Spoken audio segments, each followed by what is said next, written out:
by Jaba Devdariani. For decades now, socially and politically active Georgians have been waiting, even hoping, for the apocalypse.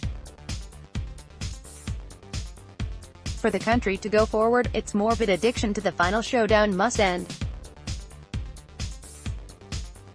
Ever since the Soviet troops have massacred and gassed pro-independence supporters here on the 9th of April 1989, every political generation takes it as its ritual obligation to step onto the stage of Tbilisi's Rustaveli Avenue, against the backdrop of the Stalinist pillars of the Old Parliament. They reenact the spectacle of the demand for liberty, ending in martyrdom and hope for resurrection, which has become the founding tragedy of the new Georgian Republic. Its formal proclamation on the 9th of April 1991 has sealed the arcane link with 1989.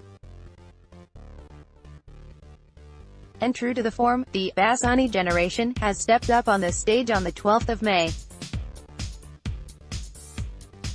Outraged with the police crackdown on their space of respite in Tbilisi's eponymous nightclub, they came to express their protest. Music and dance exaltation on the night of the 12th of May has echoed that of 1989, in form, although not necessarily in style. Rave rhythms resonated this time, rather than national dances and patriotic songs of 1989. Police cordons, water cannons and seemingly recalcitrant government have provided a familiar backdrop. The true villain was, however, missing. Not for long. It has materialized in the form of homegrown, yet all too authentic, self-appointed fascists, throwing Nazi salutes and pledging to annihilate proponents of the decadent lifestyle and degenerate art.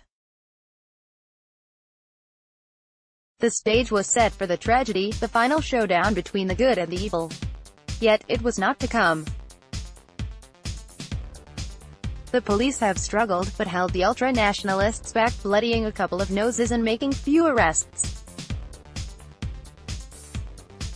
The ravers have satisfied themselves with the Interior Minister's formal apology and a promise to work on drug policy together.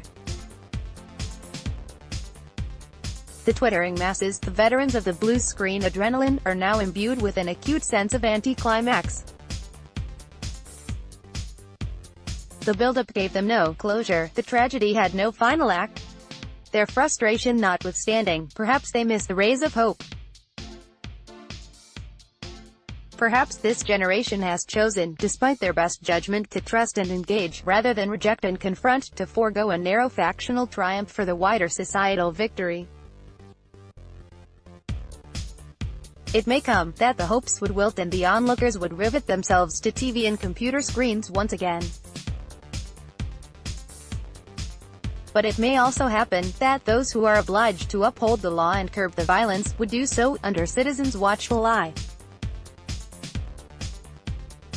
It may come, that those who protested yesterday will find ways to engage in a discussion, draft laws and push for solutions that would save lives in the clubs and on the dance floors, but also advance the way their country works as a democratic community.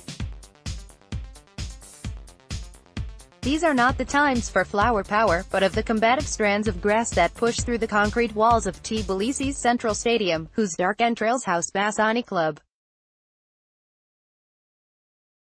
For them to flower, the country must abandon its fascination with martyrdom, and let itself live free.